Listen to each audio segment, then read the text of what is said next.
ஒன்றுமில்லாமலே நின்ற என்னை கைப்பிடித்து நடத்தும் பேரன்பு எந்தன் பெரும் குறைகள் கண்ட பின்னும் நெஞ்சோடு சேர்க்கும் பேரன்பு ஒன்றுமில்லாமலே நின்ற என்னை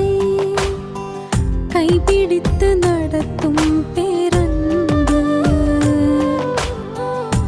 எந்தன் பெரும் குறைகள் கண்ட பின்னும் நெஞ்சோடு சேர்க்கும்